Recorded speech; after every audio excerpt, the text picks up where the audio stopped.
তো hello guys, good morning, welcome to my YouTube channel. তো আজকের ব্লগটা হলো আমার গাড়ির মডিফিকেশনের ওপর। তো তাই ঝপাঝপ রেডি হয়ে বেরিয়ে গেলাম। সো আজকে আমি কী মডিফিকেশান করাচ্ছি আর কত কী খরচা হচ্ছে সেটা পুরোটা যদি তোমরা জানতে চাও তাহলে ভিডিওটা স্কিপ না করে এন্ড অবধি দেখতে হবে।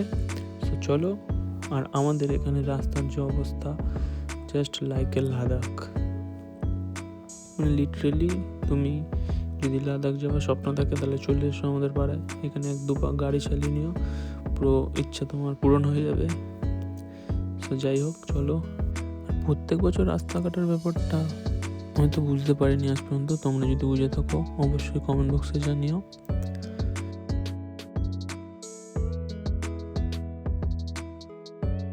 ওই যে আমাদের রোলার দাদাও রেডি হয়ে গেছে ফুল ফর্মে। তো স্টিকারিং করাতে যাওয়ার আগে ভাবলাম গাড়িটা ধুয়ে নেওয়া যাক, কারণ গাড়িতে যদি ধুলো বা তেল ভাবটা থাকে স্টিকারটা বসতে খুব অসুবিধা হয়ে উঠে যায়। তো রাস্তার পাশে একটা গ্যারেজ দেখলাম, ওখানে দিয়ে দিলাম ধোয়াতে। তো ওই দুটো ভাই ভালো করে ক্লিন করে ধুয়ে দিল, কারণ যেহেতু বলেছি স্টিকারিং করাবো, তেল ভাবটা তুলে দিল পুরো ভালো করে।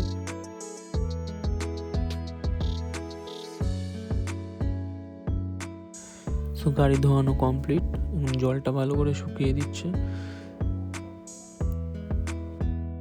তো এবার যাচ্ছি ফাইনাল কাজটা করানোর জন্য। খুব এক্সাইটেডও আছি, আমার একটু চিন্তা হচ্ছে কারণ ফাইনাল লুকটা কেমন হবে না হবে এটা ভেবে। সেই সব ভাবনা চিন্তা করতে করতে হঠাৎ দেখি দূরে দাঁড়িয়ে থাকা কয়েকটা দাদারা আমাকে দেখে হাসাহাসি করছে। তো কোনো ব্যাপার না, এখন অনেক কিছু ইগনোর করতে হবে, কারণ সাফল্য অবধি অপমানই সঙ্গী। তো যাই হোক, তো বলতে বলতে চলে আসলাম কাকুর দোকানে। আর এসে দেখি আমার আগে দুটো বাইক আছে অলরেডি লাইনে। আমার যেহেতু একটু দেরি হয়ে গেছে, গাড়িটা ধোয়াতে দিয়েছিলাম, ওই কারণে যদি সকালেই ধুয়ে রাখতাম তাহলে হয়তো আমি আগে চলে আসতাম ফার্স্টেই। তো কথায় আছে না, কপালের নামে গোপাল, ওইটা হয়েছে এখন। একটা গাড়ি কমপ্লিট হয়ে গেছে, তারপরে লোডশেডিং হয়ে গেছে, কারেন্ট চলে গেছে। তো কারেন্ট না আসা অবধি কাজও করতে পারবে না। কাকুর দোকানে ইনভার্টার ছিল, বাট এখানে লোডশেডিং হয় না, তাই ওটা পড়ে থেকে নষ্ট হয়ে গেছে। সেই কারণে কাকু আর ইনভার্টার লাগাইও নি। তো চলো, কারেন্ট না অবধি অপেক্ষা করতে হবে। আর আজকে কেন অত টাইম লাগছে সেটা বুঝতে পারি না। প্রায় আধা ঘন্টা 40 মিনিট হয়ে গেল কারেন্ট গেছে, এখন আসার কোনো নাম নেই। তো ওয়েট করতে হবে এখন কারেন্ট। তো কারেন্ট আসতে না আসতেই কাকু আমার গাড়ির কাজ শুরু করে দিয়েছে। আর তোমরাও যদি এরকম ধরনের স্টিকারিং করাতে চাও তোমাদের গাড়িতে বা বাইকে, সো তোমাদের তার জন্য সিকো অ্যাপ ডাউনলোড করতে হবে, যেখানে সব কিছুই ফ্রিতে শেখায়, কোনো ফালতুর অ্যাডও কোনো আসে না। Sorry, just kidding. তো এটা বেসিক্যালি আমি নিজের মাথা থেকেই আইডিয়া করে বের করেছিলাম কোথায় কী করালে ভালো লাগবে না লাগবে। তো চলো দেখতে থাকো, আশা করি তোমাদের ভালোই লাগবে।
মেন জিনিস হচ্ছে সাইডের এই ভাইজারটা।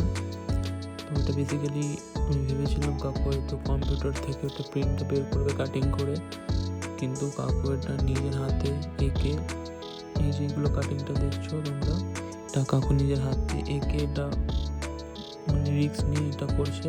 একটু কিছু ভুল হলে পুরোটাই আবার পুরো বরবাদ হয়ে যাবে। সেটা আমি পুরোটাই আনএক্সপেক্টেড ছিলাম, আর যে এতটা ভালো হবে, এতটা সুন্দর হবে সেটাও ভাবতে পারিনি। দেখো কাকুর হাতের কাজটা আমার খুবই ভালো লেগেছে। তোমাদের কেমন লাগলো সেটা বলো অবশ্যই কমেন্টে।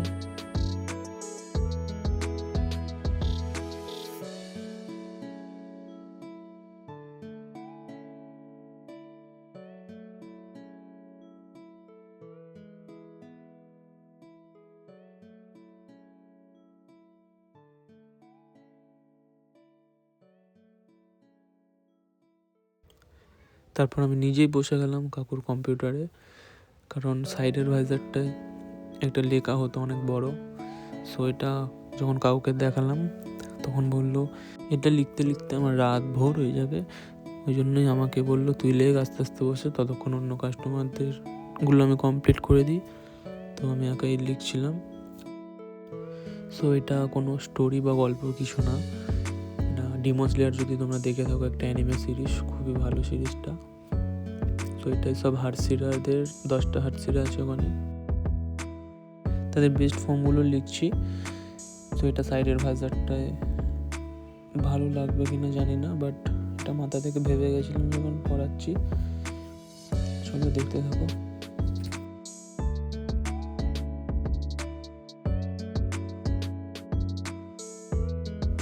আমার এটা ওখানে দাঁড়িয়ে দেখতে দেখতে জাস্ট বিরক্ত, বোরিং লাগছিল। কাকু তখন ধৈর্য ধরে মনোযোগ সহকারে কাজটা করছিল। সো ফাইনালি সকাল থেকে রাত হয়ে গেল, আমার কাজও পুরো কমপ্লিট হয়ে গেছে। তোমাদের দেখিয়ে দিই একবার। এইটা হয়েছে ভাইজারটা, উপরের ভাইজারটা, ওই সাইডে ম্যাট ব্ল্যাক করেছি।